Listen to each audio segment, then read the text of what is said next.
Perhatikan, ba dalam Bismillahirrahmanirrahim bukan sekedar diterjemahkan dengan menyebut nama Allah Subhanahu wa taala. Bahkan saking pentingnya makna ba ini, kata Nabi, kullu amrin dzibalin la yubda'u fihi bi bismillahirrahmanirrahim fahuwa abtar. Ingat, setiap perbuatan baik itu, kata Nabi, jika Anda tidak tahu doanya untuk mengerjakan perbuatan itu, maka bacakan bismillahirrahmanirrahim. Tak mampu Anda bacakan itu pun, maka hilanglah kemudian faidah-faidah dan keistimewaan dari makna bismillahirrahmanirrahim itu. Baik pahalanya ataupun keberkahannya. Nah sekarang kalau Anda ingin ucapkan bismillahirrahmanirrahim, maka cara mengucapkannya, pahami huruf ba-nya. Cara mengucapkannya bukan sekedar di lisan bismillah, tidak. Tapi ingat, ba istighraq. Seluruh perbuatan kita yang baik-baik, jangan lupa ucapkan bismillah. Seluruh. Mau makan, bismillah. Duduk, bismillah. Berpakaian, bismillah. Sepanjang semua baik, usahakan bismillahirrahmanirrahim. Paling singkat, bismillah. Jelas? Kemudian teruskan. Ketika Anda mengerjakan itu, rasakan bahwa Anda sedang lekat, bahkan diawasi, disertai oleh Allah Subhanahu wa taala. Misal, Anda mau minum, bismillahirrahmanirrahim. Begitu Anda sentuh minuman yang akan Anda minum itu, rasakan bukan sekedar Anda akan minum, tapi Allah mengawasi Anda dalam minum itu. Dan pengawasan itu bukan jauh, tapi lekat, lebih dekat dibandingkan dengan urat leher kita. Allah tahu apa yang kita kerjakan. Bayangkan kita sedang dilihat oleh Allah. Maka orang yang bismillahnya benar mengucapkan huruf ba saja, dia mustahil akan menyentuh minuman yang tidak disukai oleh Allah Subhanahu wa taala. Jadi kalau bismillah Anda benar, itu di kantor itu Anda nggak bisa korupsi. Di kantor Anda nggak bisa ngarang-ngarang proyek. Karena kaidahnya jelas, semua aktivitas yang baik kerjakan bismillah. Anda nulis cek, baik tuh buat nafkah Anda dibawa ke rumah. Ketika itu baik, rasakan bismillah. Begitu akan dituliskan bismillah, lihat, rasakan Allah mengawasi kita. Maka mustahil Anda akan menambahkan 0 di antara sekian 0 yang harus Anda tuliskan itu. Mustahil yang tadinya 0 Anda tambahkan angka 2. Mustahil yang tadinya 0 Anda tambahkan angka 1. Kenapa? Karena ketika Anda tuliskan, Anda merasakan Allah mengawasi Anda. Itulah bismillahirrahmanirrahim. Ba. Kalau Anda sedang nonton sesuatu, maka rasakan ketika melihat itu bismillah, buka televisi. Maka Allah akan lindungi Anda. Kenapa? Saat Anda ucapkan bismillahirrahmanirrahim, maka rasakan Allah sedang mengawasi Anda. Maka Anda mustahil akan menonton tayangan-tayangan yang tidak disukai oleh Allah. Jelas ya? Itulah ba. Jadi kalau itu kita kerjakan dengan baik, maka semua aktivitas kita secara otomatis akan ditujukan karena Allah Subhanahu wa taala. Babul ghayah. Mulanya latihan. Bismillah, bismillah, bismillah, ba. Bismillah, makan bismillah. Maka Anda tidak akan cari yang haram di makanan itu. Minum bismillah, yang haram-haram dijauhkan. Nonton bismillah, yang haram-haram nggak akan dilihat. Mendengar bismillah, ya, maaf, yang ghibah, yang segalanya nggak akan pernah Anda dengar. Kalau sudah berlatih seperti itu, nanti semua aktivitas Anda akan otomatis. Akan otomatis. Anda tidak akan pernah senang dengan apa yang tidak disukai Allah Subhanahu wa taala. Jangankan mau mendengar, baru datang, mau lihat orang berbicara yang ghibah, Anda sudah bisa meninggalkan tempat itu. Karena tidak biasa dengan itu. Itulah ba dalam bismillahirrahmanirrahim. Pertanyaan saya, dari sekian banyak bismillahirrahmanirrahim Anda ucapkan, berapa banyak makna ini yang menyertai kita dalam kehidupan? Ayo hati-hati. Jangan-jangan mengenakan yang haram, tapi menggunakan bismillah. Dengan menyebut nama Allah Subhanahu wa taala, bismillahirrahmanirrahim. Ayo kita minum bareng-bareng. Hati-hati. 1. Jelas sampai sini? Awas, ini baru parsial. Hati-hati, baru parsial. 2. Ismun. Saya tegaskan lagi. Ismun itu dari kata sumuwun. Fahuwa, maka ismun itu jamaknya sama'un. Sama'un. Ismun dari kata sumuwun, jamaknya sama'un. Apa artinya? Kullu ma 'alaka wa adhallaka. Kullu ma 'alaka wa adhallaka. Segala hal yang akan meninggikanmu dan memberikan naungan kemuliaan kepadamu. Segala hal yang akan meninggikanmu dan memberikan naungan kemuliaan kepadamu. Ini penting kita pelajari untuk paham kenapa kalimat ismun nanti dilekatkan dengan kata Allah. Awas, hati-hati. Segala hal yang akan meninggikanmu dan memberikan naungan kemuliaan kepadamu. Dalam bahasa Arab sekarang, ismun itu diartikan nama. Masmuka, ma ismuka, siapa namamu? Kenapa nama disebut dengan ismun? Karena dengan nama itu seseorang akan ditinggikan. Makanya kalau ngasih nama ke anak, atau memberikan nama nanti pada orang-orang yang minta nama pada Anda, berikan nama-nama yang bisa memuliakan dia, meninggikan derajat dia. Dia jangan pernah kasih nama kepada anak yang bisa merendahkan dia. Ya, dalam konteks sejarah nanti, teman-teman akan temukan Nabi pernah mengganti nama beberapa sahabat. Yang dengan nama-nama itu dia bisa rendah. Awas jangan sampai berikan nama pada anak misalnya yang bisa membuat dia ditertawakan oleh orang lain. Hati-hati ya, mohon maaf. Anda senang dengan tokoh-tokoh lawakan. Ketika pelawak itu sudah tidak ada, untuk mengenang dia, karena Anda ingat terus anak Anda diberi nama dengan pelawak itu. Begitu temannya tahu, dia akan jadi bahan tertawaan. Jelas ya? Atau yang kedua, memberikan nama-nama sifat misalnya yang terlampau berlebihan, sehingga dengan itu memberikan beban yang berlebihan kepadanya. Ya, si cantik jelita. Misal, ya, begitu terlahir misalnya, ada sesuatu yang tidak tepat. Saya pengen beri nama cantik jelita. Begitu lahir laki-laki, bisa kan? Bisa. Ya, atau nama-nama tertentu. Saya beri nama anak saya, saya ingat dengan teman saya si Keriting. Maka saya beri nama saya Keriting, ingatkanku pada temanku. Ya, misal. Maka yang seperti itu, coba Anda tinggalkan pelan-pelan. Termasuk nama-nama setan yang 9 itu. Hati-hati. Ya, ada Dasim, ada Khinzib misalnya, ya, dan nama-nama yang lainnya. Paham sampai sini? Ingat pesannya, begitu Anda ingin berikan nama, maka cari nama-nama yang bisa memuliakan Anda, plus meninggikan derajat Anda di sisi Allah Subhanahu wa taala. Cari nama yang bagus ya. Yang disukai itu ada 2 sifatnya. Satu, yang menunjukkan penghambaan kepada Allah. Misal Abdullah, Abdurrahman, itu nama sangat disukai oleh Allah dan Rasulnya.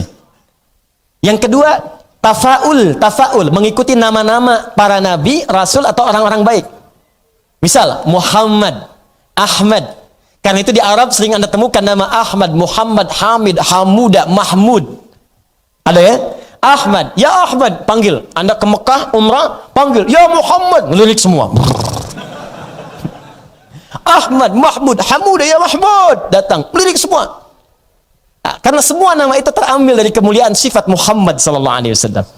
Ya.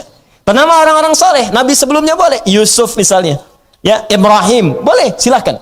Makanya orang barat pun mengambil itu. Ibrahim, Abraham, Mikail, Michael, Daud, David. Ya, ada. Ya, mereka ambil itu. David Beckham. Ya, Masya Allah, ada. Ya, Ibrahim Mofik dari kata Ibrahim. Ya, Zlatan Ibrahim Mofik ada. Ada. Michael ada, Michael Owen dulu, striker Liverpool. Ada. Ya. Ya, ada. Mereka ngambil dari situ. Bisa, itu tafaul namanya. Atau orang-orang soleh, silahkan. Anda ingin ambil misalnya nama anak Anda misalnya Umar, boleh. Abu Bakar, boleh. Utsman, Ali, boleh. Ya, nama anaknya siapa? Ali, bapaknya Asep, Ali bin Asep. Ya, sah. Jelas ya?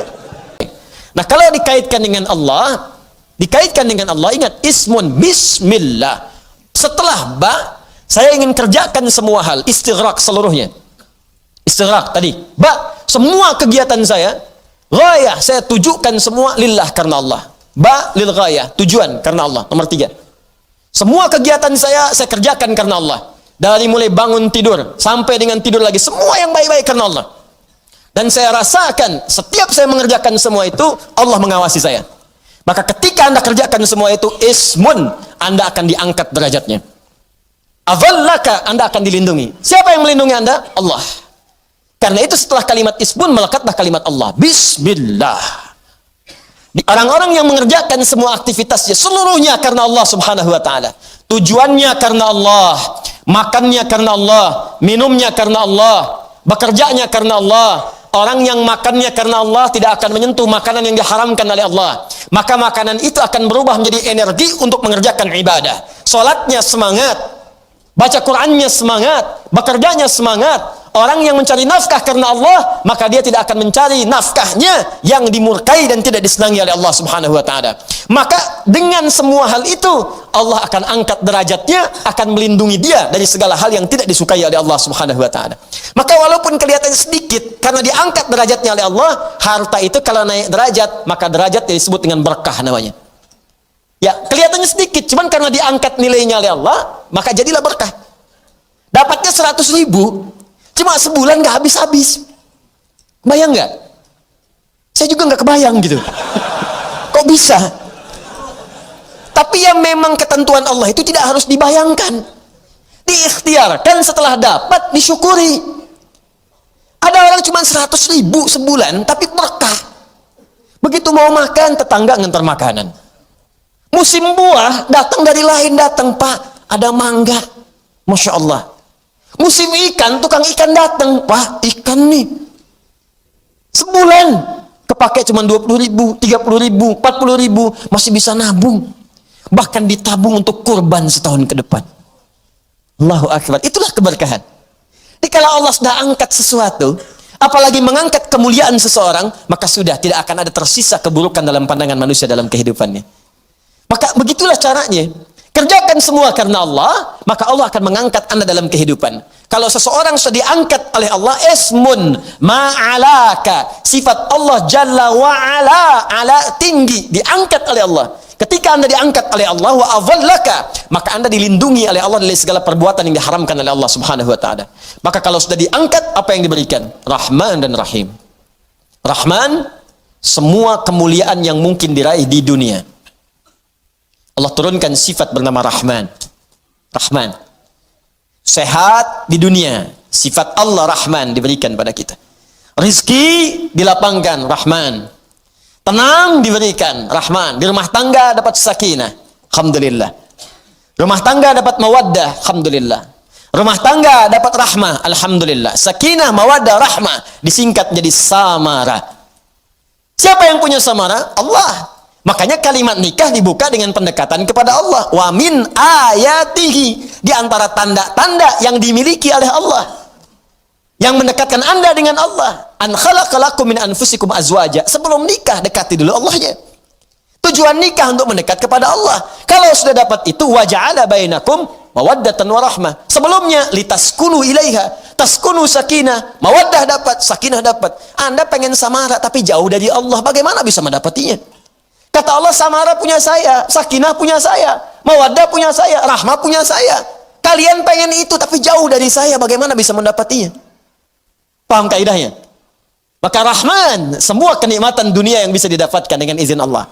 Rahim, semua kemuliaan akhirat yang hanya diberikan bagi hamba-hamba yang dimuliakan oleh Allah.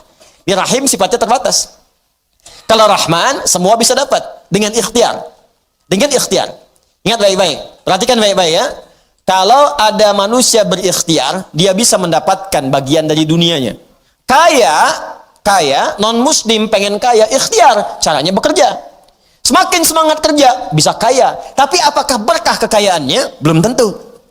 Kalau ingin berkah, jadikan pencarian kekayaan itu tujuannya lillah, bismillah, karena Allah. Maka Allah akan tanamkan keberkahan pada kekayaan itu. Jadi nanti kelihatannya bukan banyak sedikitnya, berkah tidaknya. Ada orang banyak malah bingung. Mau naruh di mana? Nyimpennya susah. Hanya tiap hari cuma ngitung-ngitung aja, dipakai enggak? Yang paling dahsyat, kekayaan miliaran, dekat triliunan, sakit, cuman ke apotek. Bayangkan. Jadi ada orang pelit terhadap dirinya sendiri, dia sendiri tidak menikmati.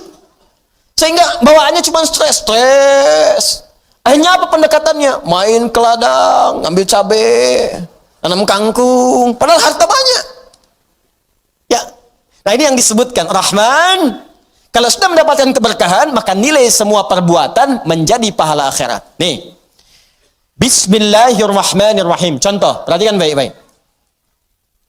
Bismillahirrahmanirrahim. Saya mau minum, mengucapkan Bismillahirrahmanirrahim. Bismillahirrahmanirrahim. Alhamdulillah. Nah, ketika diminum dengan meniatkan karena Allah, maka Allah turunkan keberkahan pada minuman ini. Dia tidak sekedar menghilangkan haus, walaupun cuma sekali tegukan, tapi dia menjadi energi yang menyegarkan. Kadang-kadang tahan 2 jam, 3 jam, ayo, lillah. Dan dahsyatnya jadi energi untuk ibadah. Makanya banyak ulama dulu itu nggak banyak makan. Makan sedikit, tapi ibadahnya banyak. Orang sekarang sedikit-sedikit makan. Dikit-dikit makan, dikit-dikit makan. Ibadah sedikit. Dulu Dulu minum sedikit, bangun banyak. Sedikit-sedikit minum, sedikit-sedikit minum.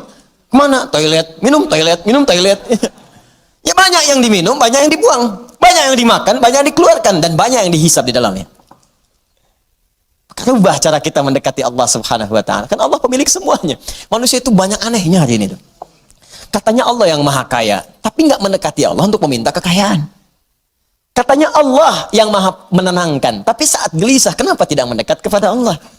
Katanya Allah yang punya solusi. Tapi ketika punya masalah, kenapa menjauh dari Allah? Katanya Allah yang bisa mengampuni, sadar. Tapi kenapa nggak minta ampun? Kenapa nggak taubat? Katanya sadar mau wafat. Tapi kenapa nggak cari bekal? Katanya nggak pengen ke neraka. Tapi melakukan perbuatan yang menjerumuskan dia ke neraka. Lalu di mana kita menyimpan akal kita? Di mana kita menyimpan iman kita? Ini yang harus kita kaji kembali. Ini yang saya katakan, ketika kita minum karena Allah, maka Rahman, sifat Rahmannya memberikan kemudian keberkahan dalam apa yang kita minum. Poin yang selanjutnya, bukan sekedar dunia yang didapatkan. Bismillahirrahmanirrahim, menjadikan perbuatan itu punya nilai ibadah di sisi Allah subhanahu wa ta'ala. Maka dituliskanlah pahalanya. Berapa pahalanya? Paling sedikit 10. Jadi kalau ini minum, ya minum. Dikerjakan karena Allah. Perhatikan baik-baik. Bismillahirrahmanirrahim. Begitu diminum, maka perbuatan yang dikerjakan, yang baik-baik dikerjakan karena Allah. Setelah dikerjakan karena Allah, maka namanya berubah menjadi hasanah namanya. Apa namanya? Hasanah. Kebaikan yang dikerjakan karena Allah. Hasanah. Ibu hasanah. Ibu yang mengerjakan segalanya karena Allah. Pak Hasan, bapak yang beraktivitas karena Allah. Sifatnya disebut ihsan. Anta'budallaha ka'annaka tarah, fa illam takun tarahu fa innahu yarak. Engkau mengerjakan segala hal sebagai ibadah karena Allah. Walaupun tak mampu melihatnya, rasakan engkau dilihat oleh Allah. Masjid ini namanya al-ihsan, untuk melatih Anda supaya lebih dekat dengan Allah. Kalau Anda tiap malam Jumat ke sini semakin jauh dari Allah, ada yang salah dengan diri Anda. Ada yang tidak tepat. Karena setiap Anda datang kemari, mesti ada sesuatu yang mengingatkan Anda dengan Allah. Lihat orang. Ya, ayo berlomba dalam kebaikan. Orang bisa jamaah, kenapa Anda sendirian? Orang bisa saf paling depan, kenapa Anda mesti terlambat? Kejar, kejar, kejar. Woi, saya kemarin pekan lalu udah 1 juz, saya akan kejar dia juga, 1 juz setengah. Jamaah yang lain menghafal 1 halaman, saya 1 lembar. Bismillah. Mudah-mudahan saat wafat sedang menghafal itu. Mudah-mudahan saat wafat itu sedang berubah menjadi lebih baik. Makanya kalau sedang bermaksiat pengen tobat, cepat kejar tobatnya terus. Walaupun belum sempurna, kerjakan tobat lagi, kerjakan tobat lagi. Mudah-mudahan saat wafat itu saat sedang tobat. Tidak cukup dengan amin, tobat. Ya, hasanah. Kalau sudah perbuatan jadi hasanah, maka poinnya 10. Dari mana taunya Ustaz? Allah yang sampaikan, Quran surah ke-6 ayat 160. Man jaa'a bil hasanati. Siapa yang mengerjakan satu kebaikan yang nilainya hasanah, punya nilai akhirat, falahu asyru amthaliha, maka dia mendapatkan 10 poin dari hasanah itu. Poinnya jangan dihitung 1, 2, 3, 4, 10, tidak. Saya sering katakan, itu bisa 500 tahun jaraknya satu ke 2, 3 ke 4, dan seterusnya. Nanti akan ditampakkan saat akan wafat. Tampakkan pahala-pahalanya. Tampakkan, dalam sakaratul maut tampak sebuah, indah. Makanya banyak orang sakaratul tenang. Tiba-tiba saking tenangnya dicabutnya tenang.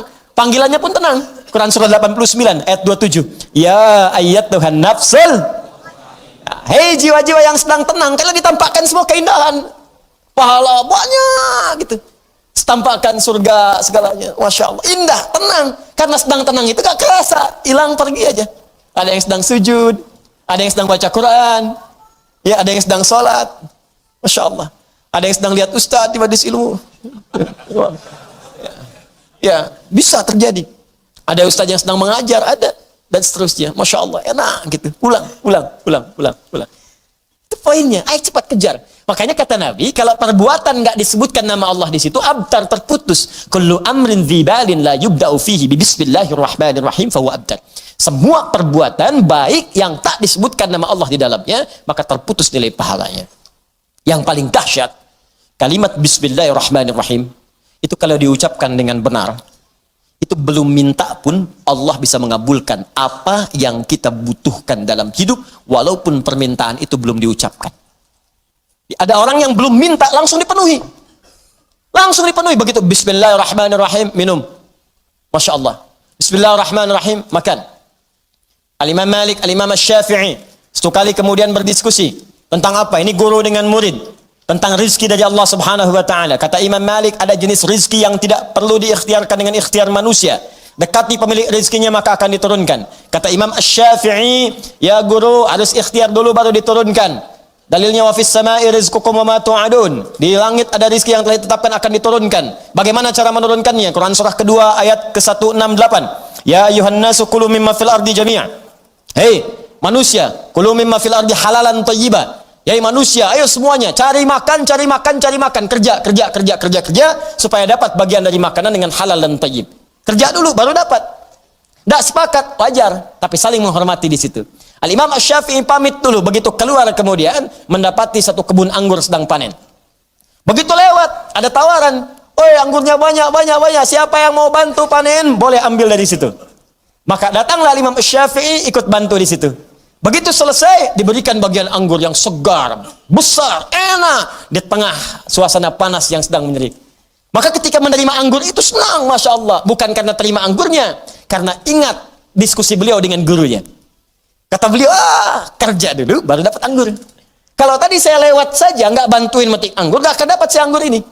Maka terbersit di kepalanya, beliau mendapatkan kebenaran dari pendapatnya. Maka pulang ke gurunya, dicuci anggurnya, disiapkan, dihidangkan dengan Masya Allah, cara menghidangkan yang sangat luar biasa beradab.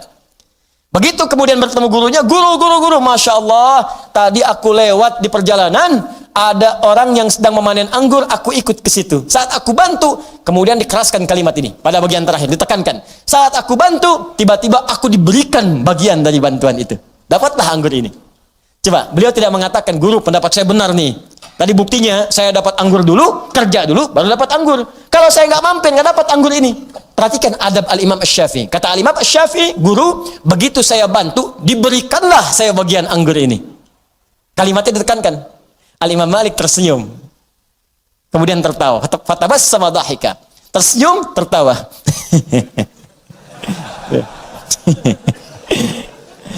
Asy-Syafi'i Muhammad bin Idris.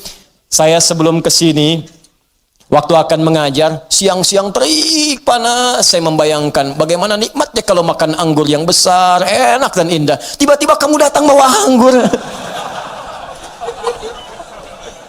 Bayang? Saya keluar mau ngajar, panas terik begini, membayangkan nikmatnya kalau ada anggur yang besar, yang enak. Tiba-tiba kamu datang bawa anggur. Kedua pendapat mereka benar. Satu ikhtiar, satu yang kedua mendekati Allah. Karena ada 8 jenis rizki dalam Al-Quran. Dan keduanya tertawa bersama, makan anggur bersama. Jadi jangan sampai perbedaan pendapat itu menghalangi Anda untuk minum teh bersama. Gak harus saling melaporkan.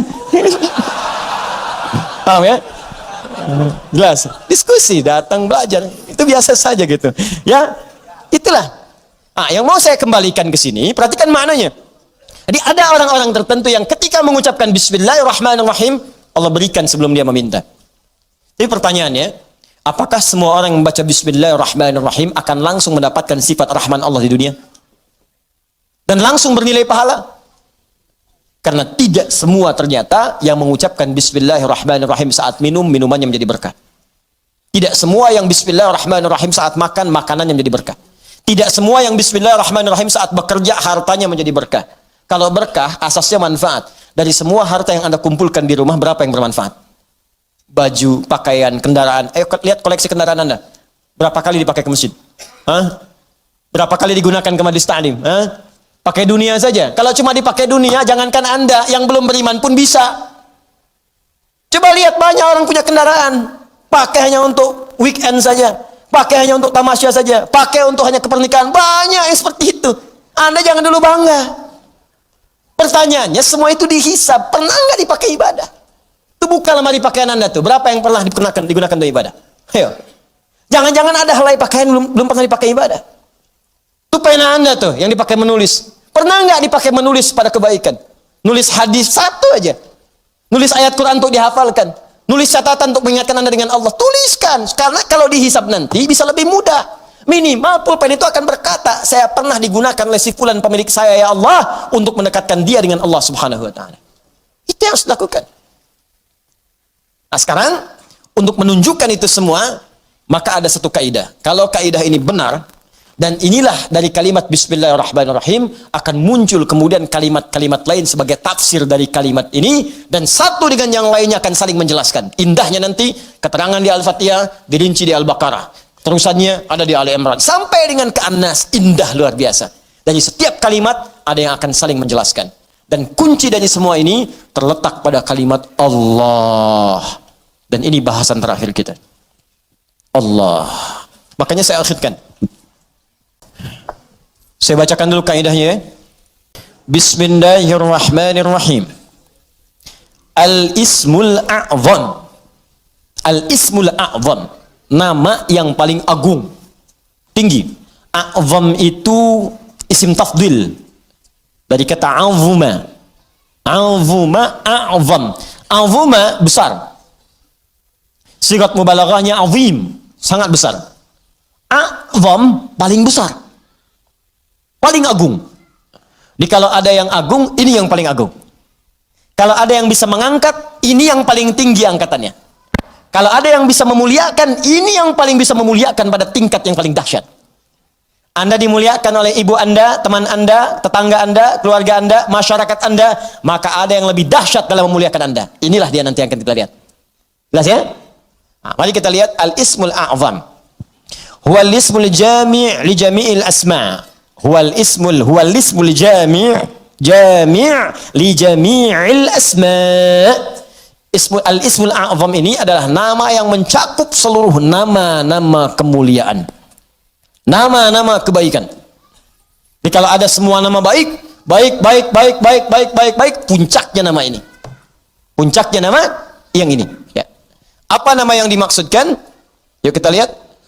Qila, dikatakan nama al-ismul a'zam itu tidak ada yang lain. Wallah, yaitu Allah. Allah. Allah. Ini.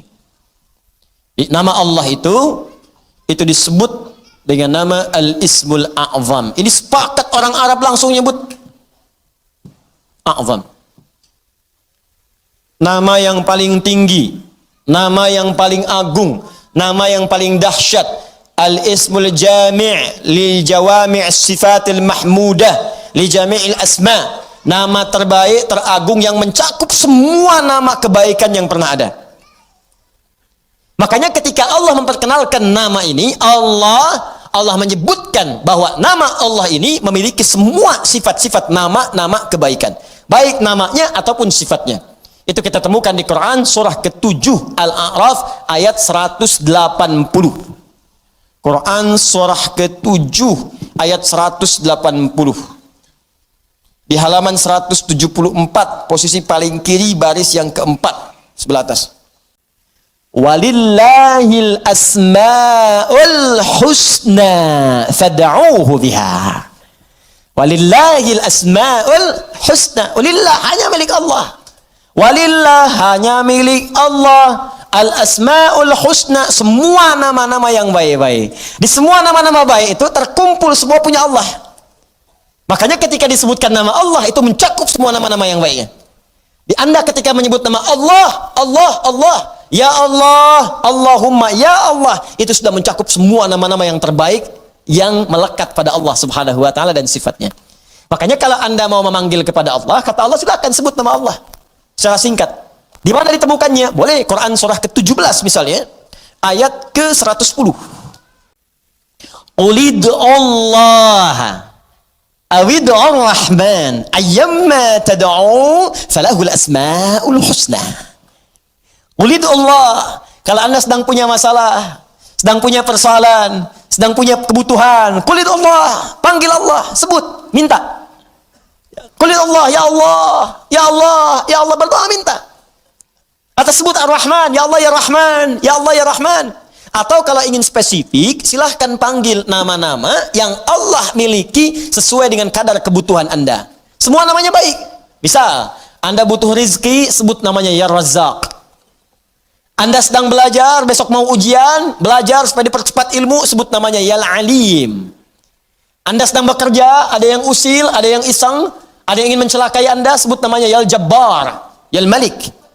Sedang punya banyak masalah, sebut ya sabar, sabar, sabar.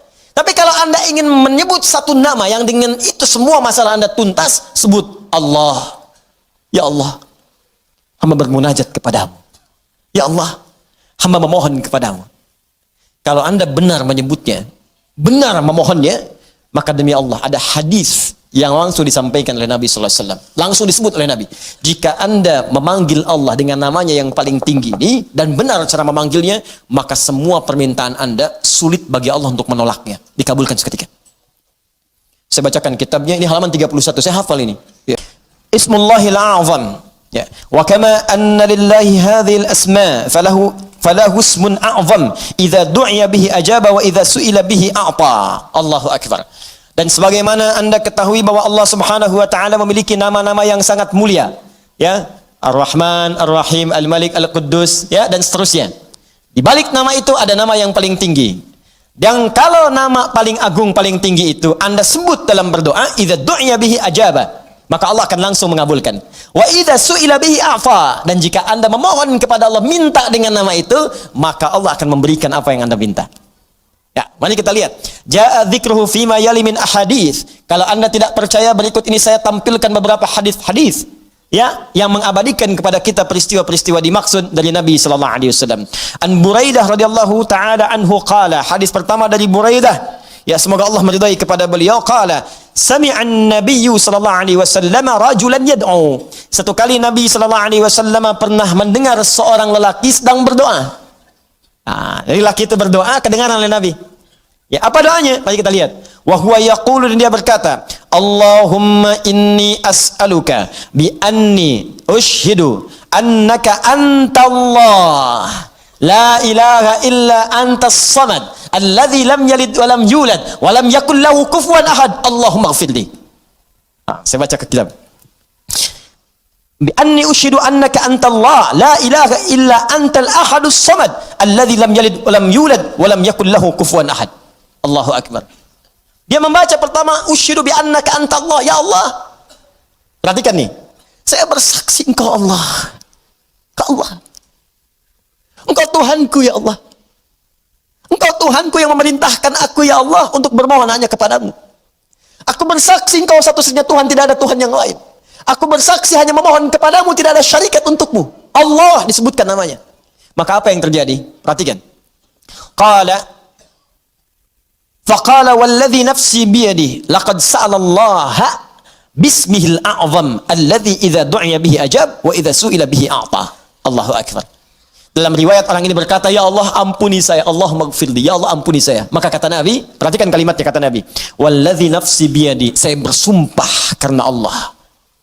Saya bersumpah dengan nama Allah yang menggenggam jiwaku. Di Nabi mempertaruhkan jiwanya, ya, mempertaruhkan dirinya dalam genggaman Allah untuk menyampaikan makna yang sangat dalam ini. Ini sumpah nih. Walladzi nafsi biyadi, itu sumpah. Ini sumpah tertinggi dari seorang hamba yang menunjukkan kemudian keesaan Allah Subhanahu wa taala. Nabi itu cukup berkata, kata-katanya benar karena sifatnya itu siddiqul amin. Ya, siddiqul amin. Jadi kalau bersumpah ada yang serius di situ, ada yang sangat penting. Saking pentingnya sampai bersumpah. Anda percaya nggak dengan saya? Tidak, sumpah demi Allah yang menggenggam jiwa saya, yang bisa mewafatkan saya kapanpun. Saya bersumpah. Ini hadis bersumber dari Nabi Sallallahu Alaihi Wasallam. Pertanyaan saya, semakin percaya nggak dengan saya? Semakin, ya? Ini Nabi yang bersumpah. Maka kata Nabi, apa kata Nabi? Laqad sa'alallaha bismil a'zam. Orang itu tadi telah memohon kepada Allah dengan menyebutkan nama yang paling tinggi. Nama yang paling agung. Alladzi idza du'iya bihi ajab wa idza suhila bihi a'ta. Nama itu kalau disebutkan dalam doa, maka Allah seketika akan menjawab doanya, dan jika dia meminta, maka akan mengabulkan segala permintaannya. Hadisnya sahih. Hadisnya sahih. Rawahu Abu Dawud wa Tirmidzi wa Nasai wa Ibnu Majah wa qala al-Mundziri qala Syekhuna Abu al-Hasan al-Maqdisi wa isnad la mat'ana fihi wa la alam annahu ruwiya fi hadha hadits ajwad minhu. Allahu akbar. Hadis ini diriwayatkan oleh para ahli hadis, Abu Daud, At-Tirmidzi, An-Nasai, Ibnu Majah, bahkan Al-Imam Al-Mundziri mengatakan ini riwayat enggak ada celaknya. Enggak ada celaknya, sahih. Sahih, dan saya tidak melihat riwayat yang lebih baik daripada ini. Ya, hadisnya sahih. Tuh, hadisnya saya tampilkan, riwayatnya saya sampaikan, kitabnya saya tunjukkan, dan manfaatnya kita dapatkan. Allah. Nah, coba pertanyaannya, ini kan kalimat dirangkaikan di situ. Bismillah, Allahnya sudah muncul. Bahkan yang paling dahsyat, Rahman Rahimnya datang. Harusnya kalau sudah Bismillah, sifat Rahman Rahim itu datang. Bismillah, minum, Rahmannya turun, berkah minumannya, dituliskan pahala akhirat dengan Rahimnya. Harusnya begitu. Bismillah, sembuh.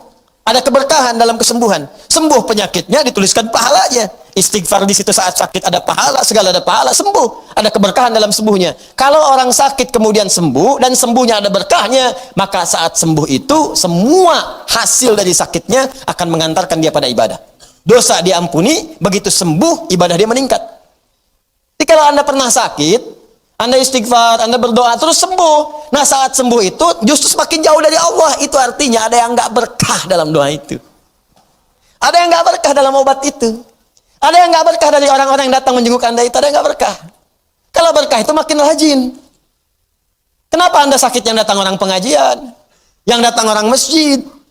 Jadi begitu Anda selesai sakitnya, datang jadi sembuh, kadang-kadang jadi asbab hidayah. Rajinlah ke masjid nih. Rajin bangun malam, itu berkah di situ. Itulah bismillah. Nah, sekarang pertanyaannya, apakah setiap orang yang bismillahirrahmanirrahim akan mendapatkan itu semua? Belum tentu. Ada dua syarat. Saya ulangi, ada dua syarat untuk menyebutkan bismillahirrahmanirrahim, yang dengan kalimat itu, dengan dua syarat ini, kata Allahnya akan memberikan dampak seperti yang tadi disebutkan. Ya, dua syarat. Dua syarat ini melekat pada makna kalimat Allah. Jadi kalau dua syarat ini terpenuhi, benar cara mengucapkannya, maka insya Allah ketika mengucapkan bismillahirrahmanirrahim dengan dua hal ini hadir dalam jiwa kita, maka fungsi dari apa yang tadi kita dapatkan, doa dijawab, keberkahan datang, itu akan cepat diberikan oleh Allah Subhanahu wa taala. Dua hal ini apakah dibahas pekan depan atau sekarang?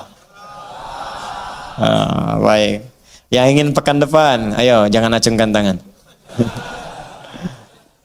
Baik, bahas sekarang ya, sebentar ya, 8 menit lah insya Allah. Pertama, kata Allah itu, kata Allah, Allah itu menunjuk makna uluhiyah, sifat ketuhanan. Bukan sekedar menunjuk pada sifat ketuhanan, tapi dengan keyakinan hanya Allah saja yang Tuhan, yang lain bukan. Awas. Saya ingin tegaskan nih, ini dalam konteks keyakinan kita sebagai umat Islam. Ya. Jadi kalau Anda Muslim, silahkan Anda belajar. Non-Muslim, boleh ikut belajar juga, silahkan. Kalau belum paham, tanyakan. Ya. Pertama, nama Allah adalah nama yang menghadirkan makna uluhiyah, sifat ketuhanan. Nanti lebih detailnya pembahasan di bab tauhid nanti, ya. Tapi saya berikan cepat. Uluhiyah, sifat ketuhanan, disertai keyakinan bahwa hanya Allah saja yang Tuhan, yang lain bukan. Satu-satunya, tidak ada yang lain. Ya. Dalam bahasa Arab, satu-satunya, nggak ada yang lain selain itu disebut ahad namanya. Ada wahid, ada ahad, itu beda. Kalau wahid, satu, ada yang kedua. Wahid, itsnain, talata, arba'. Kalau disebutkan wahid, ada yang kedua. Muhammad Saiful Wahid. Muhammad Saif al-Wahid. Saif, anak saya yang insya Allah jadi anak yang baik terpuji, anak yang pertama. Ya. Begitu muncul yang kedua, bisa kita katakan Muhammad misalnya Yusuf Thani. Yusuf anak saya yang kedua, yang mudah-mudahan jadi baik juga. Jadi kalau disebutkan wahid, itu ada yang kedua. Paham ya?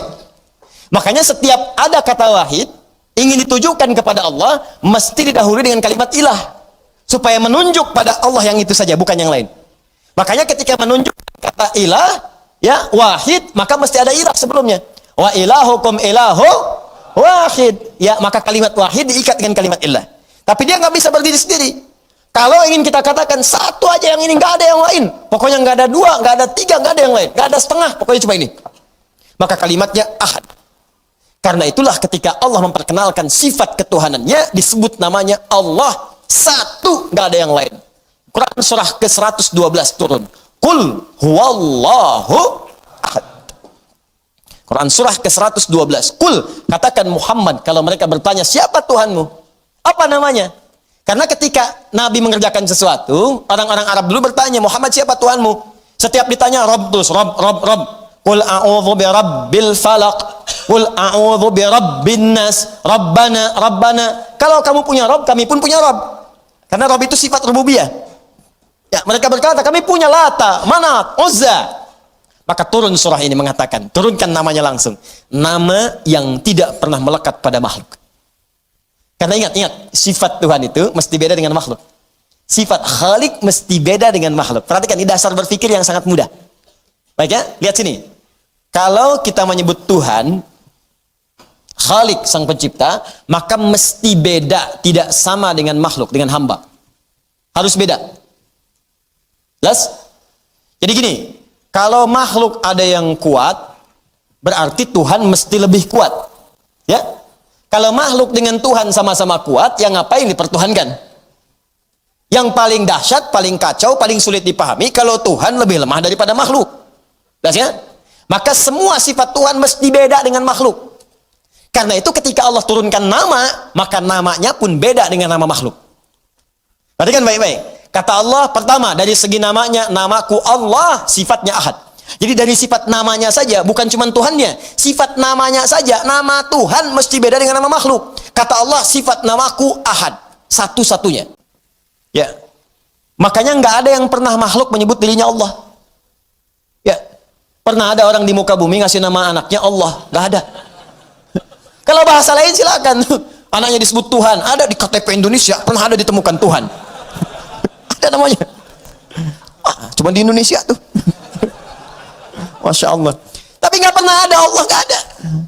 Karena fitrah manusia nggak bisa menghadirkan itu. Nggak bisa.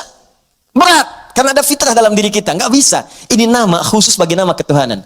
Kata Allah, dari sifat namanya aja nih. Karena lekat dengan nama Tuhan, sifatnya ahad. Ahad itu satu-satunya yang nggak ada duanya. Yang kalaupun dihilangkan setiap hurufnya, akan menunjuk pada makna itu juga.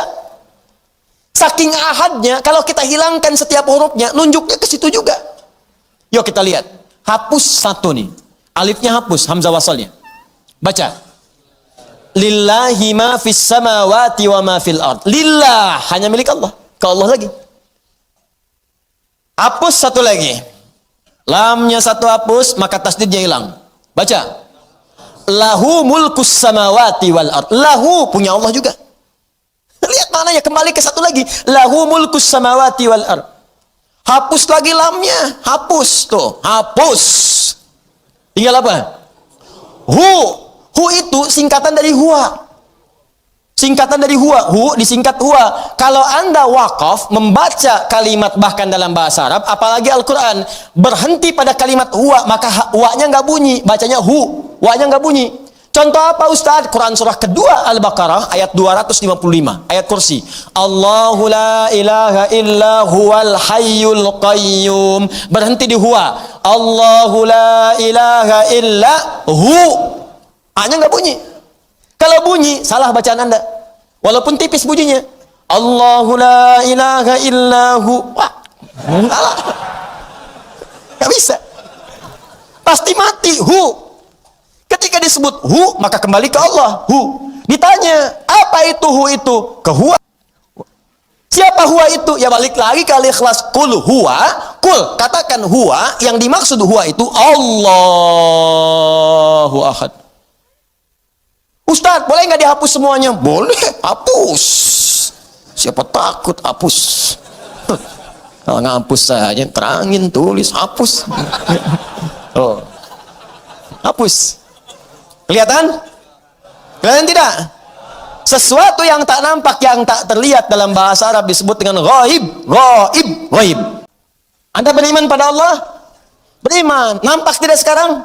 Tidak. Tapi terasa semuanya, kekuasaannya, dahsyatnya disebut ghaib. Makanya ketika turun Al-Baqarah ayat ketiga, alladzina yu'minuna bil ghaib. Siapa ghaib di situ? Allah.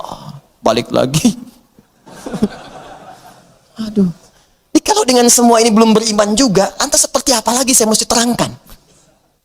Sekarang kalau nggak percaya, cari nama-nama lain, termasuk nama yang dipertuhankan. Hapus setiap hurufnya. Apakah menunjuk pada makna yang sama atau tidak? Paham ya? Coba lihat. Antum tes deh, nama apa aja jadikan kayak tadi. Demi Allah saya katakan, nggak akan bisa. Karena Allah sendiri yang nyampaikan. Ini nama khusus buat saya, kata Allah, beda dengan makhluk. Karena saya Khalik, mesti beda dengan makhluk. Allah menyebut dirinya Khalik. Quran surah ke-15 ayat 28. Wa idh qala rabbuka lil malaikati inni khaliq. Ketika Rabb berfirman pada seluruh malaikat, saya adalah Khalik, maka Khalik mesti beda dengan makhluk. Namanya pun lain. Setiap dihilangkan semua satu hurufnya maka akan menunjuk kepadanya. Makhluk tidak, dihilangkan satu hurufnya maka akan nampak cacat dalam maknanya. Paham? Nah, makanya Anda transfer tuh, hilang satu huruf, nggak bisa nyambung, nggak nyampe uangnya. Silakan, besok transfer ke saya, coba aja. Ya, silakan kalau nggak percaya, transfer. Ya, begitu mau ditransfer, hurufnya satu hilang. Ya, Adi hilang misalnya A-nya, di, ya. Atau misalnya Adi Hidayat, hilang kemudian D-nya, ya di Hidayatnya, Adi Hidayat. Balik Anda ditelepon. Mohon maaf Pak, ini iya kenapa? Nggak perlu minta maaf, nggak ada yang salah ini. Tidak, ini ada yang keliru D-nya Pak. Bukan, ini kok ada hiat, nggak bisa nyambung. Oh mohon maaf itu kurang D. Oh baik, terima kasih. Dah, ya. Asep, S-nya hilang jadi Aep. Beda kan? Ya. Maaf Pak, ini kok S-nya nggak ada. Oh iya pantesan saya panas. Paham ya? Nah itu satu tuh. Nah, sudah. Kemudian yang paling dahsyat Allah jelaskan lagi. Itu baru nama kata Allah. Kalau mau pakai logika lebih dalam, saya Tuhan kata Allah. Kalian mesti yakin. Kalau pada nama aja belum yakin, Allah kasih lagi logika yang lain. Saya tunjukkan lagi kata Allah. Tuhan itu kata Allah mesti satu. Sebab kalau Tuhan banyak akan jadi masalah. Turunlah Quran surah ke-21 ayat 22. Lau kana fihima alihatun illallahu lafasadata. Lau kana fihima alihatun, kalaulah di langit dan di bumi itu terdapat banyak Tuhan, illallahu selain Allah yang satu. Kata Allah Tuhan itu harus satu. Kalau banyak nanti mengelola langit dan bumi, ngatur langit dan bumi, lafasadata, pasti hancur, rusak tuh langit dan bumi. Karena Tuhannya banyak. Kenapa? Sederhana. Jangankan Tuhan, makhluk aja kalau banyak, maka pikirannya akan banyak. Seleranya bukan satu, keinginannya beragam. Antum aja kan mau ke sini, baru datang ke sini kan udah diskusi tuh. Lantai 1 enggak, lantai 2. Padahal bareng-bareng datangnya. Ya kan? Janganlah, lantai 2 banyak nyamuk, lantai 3 aja, kan nyamuknya capek naik ke atas. Macam-macam lah pokoknya. Saya pengen di bawah aja biar cepat pulang. Nggak bisa, pengen di atas. Lihat Ustadz, kamu mau lihat Ustadz apa mau ngaji? Oh, jadi berdebat tuh. Emang kamu siapa? Kamu juga siapa? Nggak jadi. Macam-macam lah pokoknya. Anda kebayang tuh. Suami istri kan begitu juga. Masalah istri mau kondangan aja bisa berdebat. Padahal istri baru satu.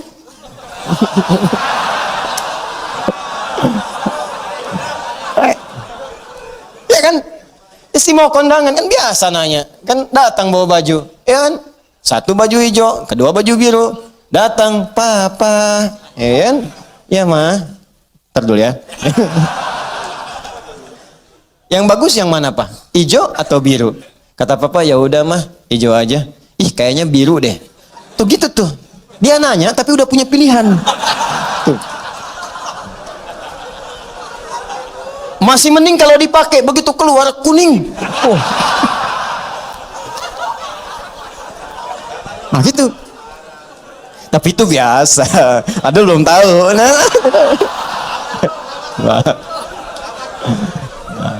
Bisa ini. Aduh sahabat kita, Masya Allah. Kita doa-doakan mudah-mudahan kita dirahmati oleh Allah. Ya, bisa ke surga bersama-sama insya Allah. Ya, baik. Dan Adul insya Allah bisa mendapat jodoh yang terbaik ya. Insya Allah minimal sebelum kiamat kurang 2 hari. Insya Allah ya minimal. Dah. Nah, sekarang balik sini. Anda bayangkan urusan manusia saja dalam satu hal bisa beda, bisa diskusi, bisa debat. Debat bisa rame bisa berselisih. Betapa banyak perselisihan muncul karena perbedaan pikiran dan ide. Betapa banyak pertentangan muncul karena beda argumentasi. Yang dahsyatnya terjadi adalah kerusakan muncul. Sekarang pertikaian, perselisihan, pertarungan, pembunuhan, segala rupa ini kan karena beda pandangan asalnya. Karena beda argumentasi diantaranya. Sekarang kebayang kalau Tuhan yang beda pandangan terus Tuhannya ribut. Kitanya bagaimana? Perkara mau menurunkan hujan, Tuhannya 3 misalnya, atau 4 atau 5. Terus ribut Tuhannya. Yang satu bilang saya mau turunin hujan di Pekayun. Kata yang satu jangan dulu dah. Ya.